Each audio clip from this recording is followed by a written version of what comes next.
Hello everyone. Today's case is a very, very strange one, and I think it'll keep you guessing as much as it did me when an 18-year-old girl would seemingly wander away from a party and be found dead 4 miles away from her home. The big question is, did Tiffany unalive herself, or did someone kill her? I want to know your opinion at the end of the video. When Tiffany Valante's parents, Diane and Stephen, met in 1989, her mother already had 2 daughters, Jessica and Crystal. But by 1997, Diane was surprisingly pregnant with who would turn out to be Tiffany. They were shocked, and it seemed to be unplanned, but they fell in love with her. Fast forward to 2015, 18-year-old Tiffany was preparing to go to college on a volleyball scholarship and was said to be a very happy-go-lucky teenager. Her mother sang on Unsolved Mysteries, and I quote, "Tiffany was just always beautiful, always bright, energetic. She wanted things in life," end quote. Her father sang, and I quote, "She loved life, she was full of it, she was a ball of joy," end quote. June 12, 2015, the family was living near Mays Landing, New Jersey, a small town of 2,000 people, a half-an-hour drive from the beach. That day, Tiffany and her parents spent time at a cousin's graduation party across the street from their home. According to her parents, they were steaming clams, they were playing volleyball, they were just all having a great time at this party. However, around 9 p.m. that night, Tiffany left the party and ran back home. Not long after, at 9:15, Diane would receive a phone call from one of Tiffany's friends saying she was pulling into their driveway and she wanted to speak to her. So Diane told Stephen she was going to go back home and see what was going on, and Stephen wanted to go with her. So both of them ended up going across the street back home. And when they arrived, Tiffany's friend got out of her car and she was angry. She was yelling, she was accusing Tiffany of stealing her credit card and spending $86 on clothing and sushi at the Hamilton Mall. Now later on, this friend and her mother would actually end up saying it was around $300 that was actually stolen from the credit card. Now Tiffany outright denied doing any of this. And at one point they even went to Tiffany's car to search it, and when they did, Diane actually witnessed Tiffany slipping a card into her back pocket. Now this friend would end up leaving the scene, and Tiffany would actually eventually end up confessing to her mother that she did steal her friend's credit card and used it. Diane was rightfully confused, and she asked Tiffany outright, like, why would you do that? You know, this family wasn't falling on hard times, they were pretty well off it seemed. Tiffany didn't need to steal other people's things. After this conversation, Diane ended up leaving Tiffany in the driveway and going inside the house to get Stephen and let him know what Tiffany had just told her. And only a minute later, Diane and Stephen would return to the driveway, but Tiffany was gone. And when Tiffany didn't return a few hours later, they began to worry. They tried calling her, they tried texting her, but they got no response. They even went up and down their street, which was said to have been lined with cars. There was people out, but still Tiffany was nowhere to be found. It was like she had just vanished. Until Stephen ended up finding something on the driveway. When he reached down and picked it up, he realized it was Tiffany's cell phone, which had been thrown on the ground near the roadway in front of their home. This is when Stephen remembered that he had a deer camera set up outside, so they ran inside to look at the footage and see if they could find anything of use. And clear as day, at 9:28 p.m., you can see Tiffany walking in her shorts, a t-shirt, and her white headband down the driveway. And only a minute later, at 9:29 p.m., Diane, Stephen, and the family dog Tucker are seen on the deer camera walking outside, walking out to go back to Tiffany, who was no longer there. So they really only had been gone a minute, but where did Tiffany go? Where could she have gone? Why was her phone on the ground? Tiffany's uncle would be called over from across the street to help search, and then began looking at places that she'd be able to walk to. They ended up going to her grandmother's house, which was only half a mile away, but Tiffany was not there either. At 11:30 p.m., they would end up calling the police. But at this point, the police didn't know anything. So around midnight, her uncle ended up driving down South Pomona Road, and as he got towards where the railway crossing was, he noticed flashing lights. This intersection was around 4 miles from Tiffany's family home. Seeing these officers, her uncle went over and asked them if they had seen a tall, athletic teenager wandering around, and this is when her uncle would get the worst news possible. Her uncle would be informed that around 11 p.m., a female had been hit by the train. At this point, the dots began to connect, and they believed that it was actually Tiffany who had been hit by the train. And her uncle ended up taking it upon himself to identify her. And it was, in fact, Tiffany. And just like that, her parents would be informed of her death, that one moment Tiffany was there and the next she was gone. So let's talk about the state of Tiffany's body. Being hit by a train is devastating to the human body, so be prepared because this is going to be a graphic one. Now, Tiffany was actually found barefoot and she was only wearing her underwear, but when she had left her home in the deer cam footage, she was wearing shorts, a t-shirt, shoes, a white headband. She had been fully dressed. And according to reports, Tiffany had extensive crush injuries covering her entire body. There were fractures and amputations of all extremities, to the extent that her organs would be recovered from outside of her body and bagged separately. The medical examiner couldn't even determine her height due to her body being in pieces. Her brain was also excreted from the cranial cavity. Her face was also said to be completely crushed, which I can't imagine her uncle having to identify her and see her like that. I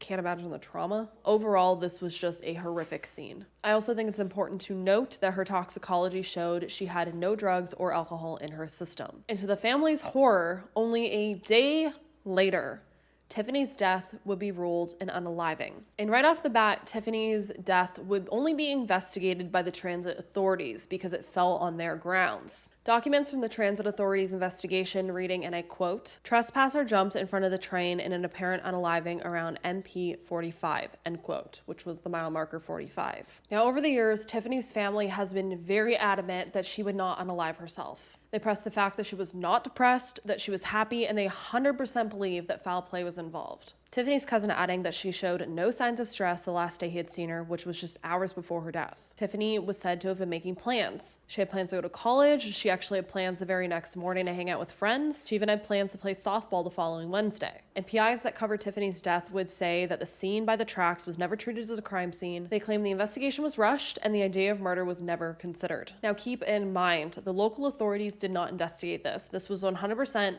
the transit authorities, which allegedly have no experience in dealing with murders. It's not something they really see often, if ever, so that leads to a lot of speculation on this case. When the family attorney ended up looking into documents, he found photos of the scene where he says that the impact site looks like it's concentrated on the lower left side of the train near the tracks. As you can see in the photos, there's like a dark substance that might be blood, and it's concentrated on the tracks and the lower corner of the train. This led them to wonder how that could happen if she had jumped out at the train. You think she would have impacted more towards the middle or higher up, not just specifically on that corner. And this is kind of confusing because of the statements that were made that night, because two engineers who were aboard the train that night claim that Tiffany had jumped. Their exact words being that she dove in front of the train. However, 6 days later, when re-interviewed, the senior engineer would change his story, saying that his back was actually turned when the incident happened. He would now say that he was explaining procedures and talking to the conductor when the student engineer ended up slamming on the brakes, claiming that a girl had jumped in front of the train. Now, when the student engineer would be asked when he first observed Tiffany, he had written that they had first seen her when they were already on top of her. Begging the question, did he have time to actually see her jump, or was he just making an assumption? However, when he was put under oath, his story changed yet again. Now he began saying that he actually seen something a mile away, then half a mile away, and then he seen a person jump out of the woods in front of the train. And these changing stories really brought up a lot of red flags with the family and investigators. The going theory that they had was that Tiffany had been murdered and left on the tracks to be hit by the train. They were also upset that a rape kit was never done, considering she was found in her underwear. And it turns out that Tiffany's body was cremated days later, so that will never happen. Now, I don't know who made the decision to cremate her, or maybe they didn't even know that the kit wasn't performed, so they ended up cremating her,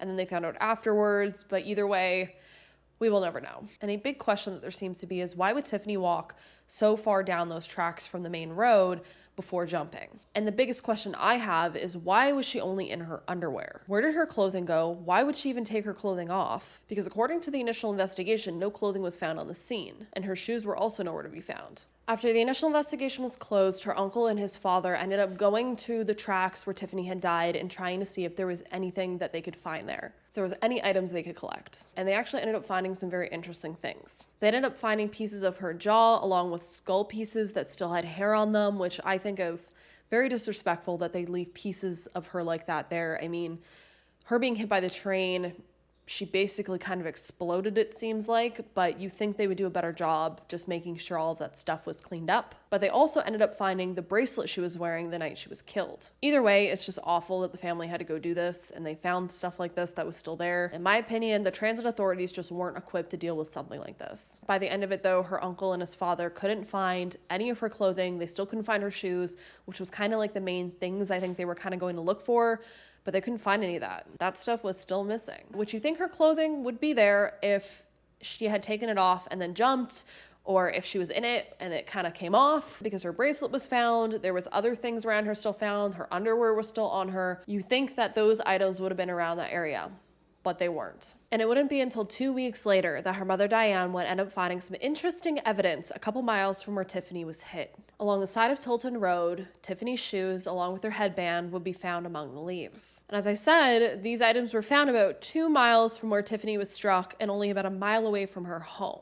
Now, why would Tiffany take her shoes and her headband off and then throw them in the woods and walk barefoot all the way to these train tracks? And it seems that her shorts were never found. So where did they go? Why would she strip to her underwear and barefoot and walk that far if she was just going to unalive herself? Why wouldn't she just keep her clothing on? They also pointed out on the Unsolved Mysteries episode of this case that the ground around where the railroads wasn't paved. It was these rocks. And they pointed out that walking along these rocks barefoot wouldn't have been easy, and it most likely would have cut up her feet. On top of that, there's mixed opinions on the state of the bottom of Tiffany's foot, the one that was, documented and shown. There's some people that think they're not as injured or dirty as you think they would be if she had walked that far in that terrain. But in my opinion, it's just really strange that someone would do that, considering they could just keep their shoes on. Now, the transit authorities would end up coming and bagging these items for evidence, but they would never send them for testing. They wouldn't be tested until 5 years later when the family paid to have it done. Now, I didn't see any information on if there was anything that came back from these tests, but I am very interested. In 2022, it would also come out that an axe covered in red markings that look like blood was found near the site of Tiffany's body. Now, the family hoped that this axe would be taken into evidence, it would be tested, and whatever this red stuff was on the axe would come back as blood possibly and maybe be linked to Tiffany, and that would help them prove something had happened to her. However, this axe mysteriously went missing. It mysteriously went missing before it could be tested, which I've seen this happen in cases before, and it never gets less sketchy. How does some evidence just go missing but other evidence doesn't? Especially the evidence that could lead to answers. And why is no one ever held accountable when this evidence goes missing? Which really makes me wonder if this evidence was allegedly covered up by the transit authorities because they didn't want to be wrong about ruling this an unaliving, because they would look kind of bad for messing up. And while we're talking about mess ups and mishandled evidence, I was wondering this entire time what happened to Tiffany's shirt. They never found her shorts, but eventually they found her shoes, her headband. She was wearing her underwear, so where the hell was her shirt? Well, it turns out that it was on the scene when Tiffany died. However, when it was collected for evidence, it was put in a plastic bag and a knot was tied on it, which allowed the shirt to become covered in mold, which meant that it was forensically useless at this point. What the actual hell? How did the transit authorities fuck up this bad? Because in my opinion, if they tested all of this stuff and it came back negative for anything, they could easily just give the family closure and be like, this was an unaliving. We're sorry this happened, but that's what it is. And I'm sure the family at that point might be satisfied then. But instead, all of this evidence is going missing. It's being mishandled to the point where it can't even be tested. Tests aren't being done that probably should have been done. I can understand why the family's pissed and why they're still asking questions. But let's talk about the theories, because there's two camps in this case. The first camp is the family and their supporters and their team who believe that Tiffany was murdered. Don't know why, but she was thrown on the tracks after, so she was hit by the train, and that it looked like an unaliving, or at least would destroy enough evidence to the point where it turned out the way that it did now. And then there's the people who believe that this was in fact an unaliving, that Tiffany did this to herself. And in my opinion, I think there's evidence that supports both theories here, which makes this such a mystery. So let's talk about the factors that make people think this was a murder. Because we know she was murdered. There's no doubt in our mind.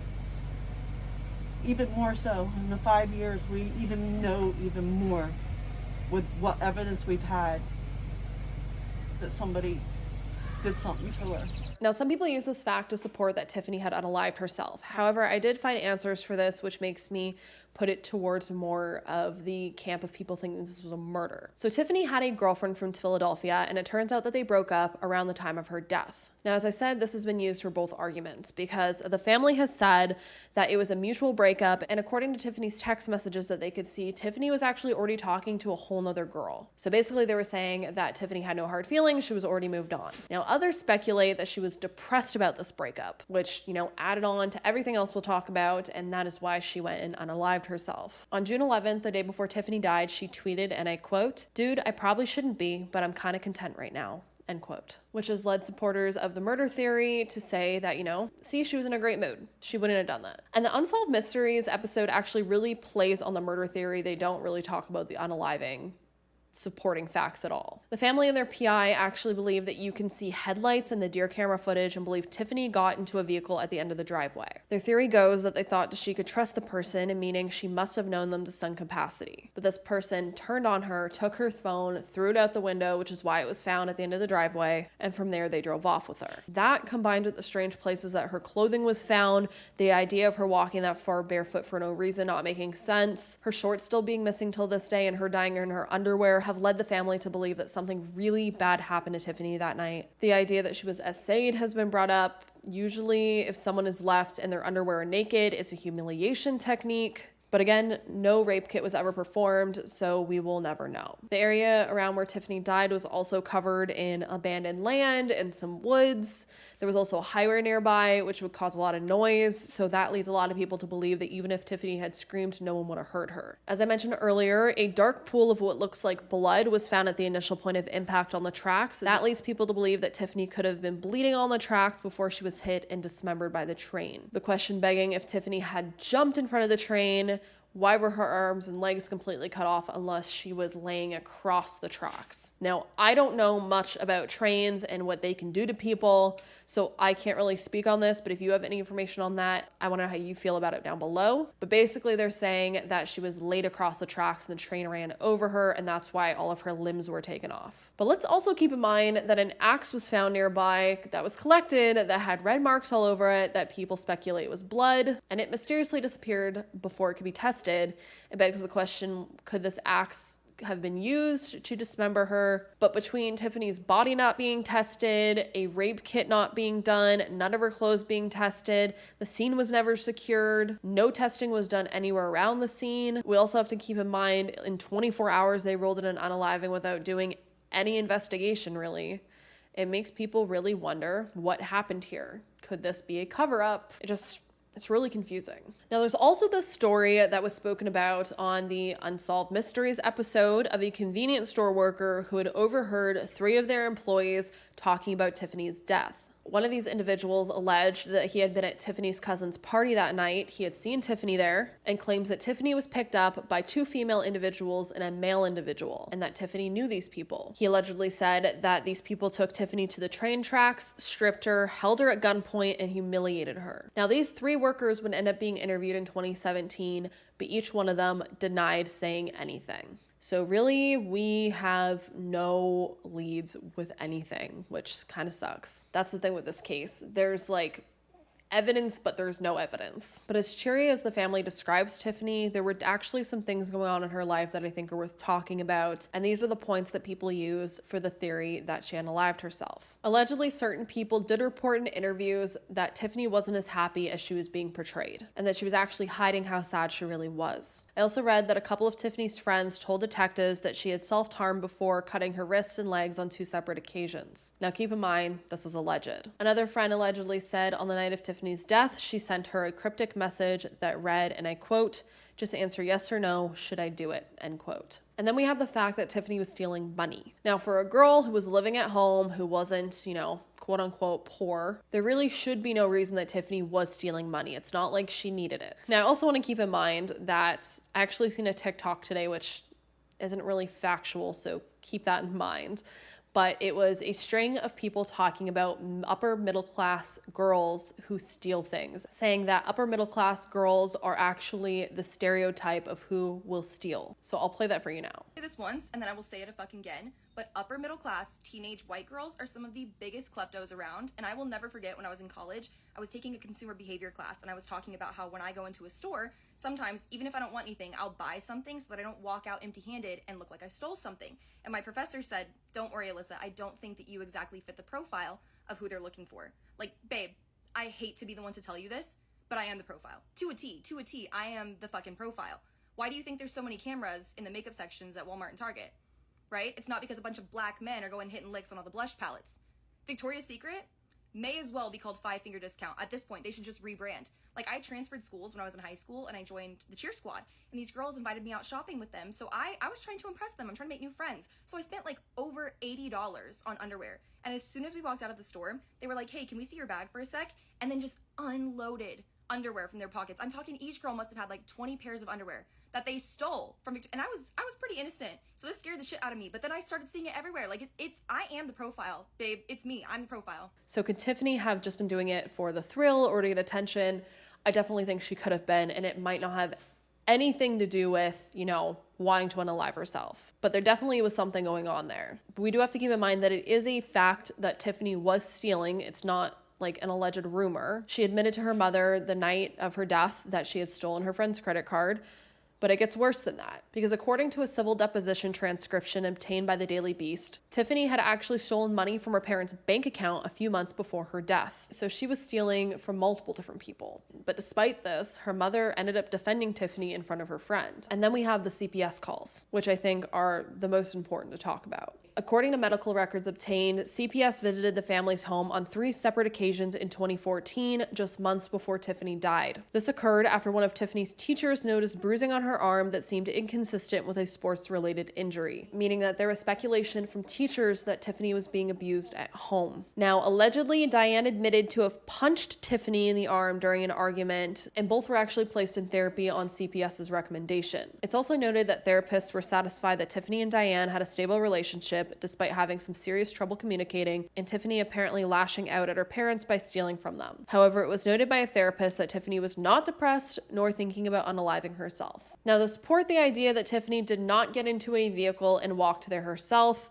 it's said that 4 days after her death, a canine was used to track Tiffany's movement blind from the home, meaning the officer had no idea which path it was thought Tiffany took. He had no clue where Tiffany had died, so he was essentially unable then to guide the dog, and it was all up to the dog to guide him, which is the proper way to do it. Now, it said that the dog led the officer along a 3.2-mile route that brought him to the site where Tiffany had died, which would lead you to suspect that Tiffany had indeed walked there if the dog could track her. However, it is noted that the dog could have been unreliable because it had rained before the dog was able to do this tracking. That's honestly up to discussion, because I feel like I've heard the opposite, where like rain can enhance the smell, so I don't know. And I do think tracking dogs can be useful and that they can help solve cases, and I think they are important, so it kind of just depends on the dog, their history, everything like that. We don't have that information, obviously. So now, in conclusion, people who fall on this side of the theories of Tiffany unaliving herself believe it's a combination of her unsettled home environment with CPS being called, Tiffany being abused by her mother, breaking up with her girlfriend right before this all happened, and people saying that Tiffany had told them she felt like she didn't fit in, mean that Tiffany unalived herself. Basically, the final straw, her friend caught her stealing from her, she couldn't take it anymore, and she did what she did. But where does this leave us? Well, it leaves me with a lot of questions, that's for sure. What I don't understand is why Tiffany would leave her phone in the driveway, strip to her underwear, and walk barefoot all the way these train tracks as far in as she went just to unalive herself. In my opinion, it just seems like too much for no reason. Then again, people do some strange and unexplainable things. This case actually reminds me a lot of the Sean Doherty case. I haven't talked about this case yet, but I've done a lot of research on it. I've watched a lot of content on it, and that case really frustrates me. It's the case of a 12-year-old boy who was found hanging from his backyard swing set when his mother went out for an hour or so, and it was immediately ruled an unaliving despite all of the strange circumstances. Among a lot of really strange things with that case, he was found wearing his father's clothing with his underwear left on a bedroom floor. It was just odd. It's such an odd case, and if you want me to cover it, let me know, because I would definitely love to. It reminds me of that, where there's all of these questions, but it's immediately ruled an unaliving, even though there's not really much investigating done. And I'm just like, why? Why rule it something like that so quickly with such strange circumstances? Plus, we do see with a lot of unalivings where people will say their goodbyes and leave notes and stuff like that, like there's signs. Again, Everyone acts differently, obviously, but there just seems to be no signs other than that cryptic text message that a friend alleges happened. It's as if she, went for a walk to blow off some steam and then something happened to her. And if this was an unaliving, I just don't understand why the transit authorities wouldn't just do everything they could to be sure 100% and then the family could get closure. Why prolong everything for this long? Why was there so much evidence mishandled and lost? In my opinion, it's really shitty police work. And I honestly think they don't want this case to be, solved because they're gonna look like idiots because of everything they mishandled. But again, they weren't trained to deal with something like this if it wasn't an unaliving. So it's a mess. This case is a mess. Honestly, I'm stumped with this one. Usually I can kind of sway either way with feeling a certain way based on, the evidence, but I can really see both sides of this one. The fact that a lot of the evidence was mishandled or went missing, that kind of makes me lean towards, I don't know, not foul play, but definitely maybe a cover up at the end of the day because of how fucked up everything got. But I don't know, because I could also see the other side of things, which is why, again, this case is such a mystery to me. And why I wanted to tell you all about it, because I don't know what to think at this point. But what I do want to know is how you all feel about it. Do you think this was an unaliving, or do you think there's a potential that it could have been something else? Because at this point, there's not really much evidence because it's all been screwed up to be tested to say if it was something else. But apparently her headband and shoes were tested. Nothing's come back on it. That process can take a long time. I really want to know if anything was found on that stuff though. But yeah, let me know how you feel about this case below. This one really frustrates me and it really confuses me. And I've been thinking about it for weeks now because I don't know. I don't know which way it could be, but I really wish we had some solid answers. As always, if you're not subscribed, I definitely recommend you hit that subscribe button. It allows me to continue to create content like this and continue to spread the word on stories like this. If you have any cases that you want me to cover, let me know down below and I will look into them. And as always, I hope you stay safe out there, lock your windows and doors, and I will see you in the next